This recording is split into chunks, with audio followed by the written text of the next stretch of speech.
Come for the beautiful views, stay for the life or death gunfights. Welcome to IAYTD and welcome to our review for Uncharted 4 for the PlayStation 4. I know it's late, but hopefully this is useful for those of you who haven't yet given it a chance. Here's the gist. In Uncharted 4 you play as Nathan Drake, a renowned adventurer and treasure hunter. Throughout the last games, Nathan has gone on some crazy adventures, but now he's settled down. However, his brother comes back into his life and triggers a series of events that lead Nathan back into the life he thought he left behind. In terms of gameplay, it's a third-person adventure game with sections of climbing and parkour, puzzles to figure out, and plenty of shootouts and action sequences.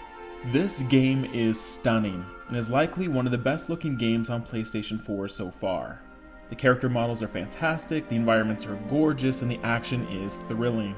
The large-scale theatrical sequences that Uncharted is known for are here in full force, and it keeps you on the edge of your seat for most of the game. While action is always at the forefront, this game offers up something new in the form of Nathan's brother Sam.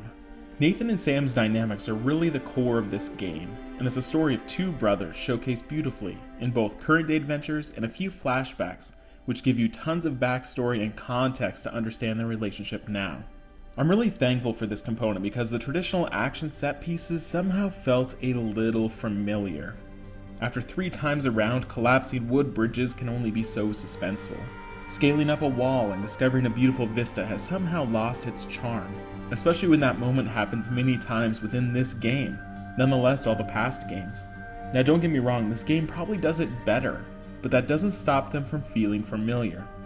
The game also struggles with some of the same gameplay problems that it's always had, such as the climbing feeling a little wonky and not intuitive, though luckily you don't die very often.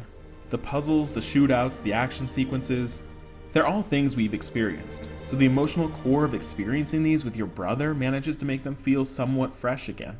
There are a few new gameplay mechanics, including the rope and a jeep that you can travel in. For some reason, this game was promoted as having an open world, but it really isn't. There's really only one section of the game that is open world, and even then I somehow found myself to the objective quickly, so it never really felt open world. The Jeep though is a fun addition, especially driving it through some crazy obstacles, so it's a welcome change. The big question we need to answer, is this fun? The answer is absolutely. You might be in a shootout in a beautiful setting with a relatively smart AI with your brother who you feel emotionally attached to. This game absolutely ends the franchise, if this is indeed the end, on a great note. The game itself is a little longer than it needs to be, and the cutscenes, which you just kind of passively watch, can be a little long for those of you wanting to get back to the shooting. But overall, this is a great game. It ultimately feels familiar for most of it, but some new factors add freshness. I can't quite get to a perfect score, so I'm going 4 out of 5. In the comments below, let me know your thoughts on Uncharted 4 and how you would rate it. Thanks for watching.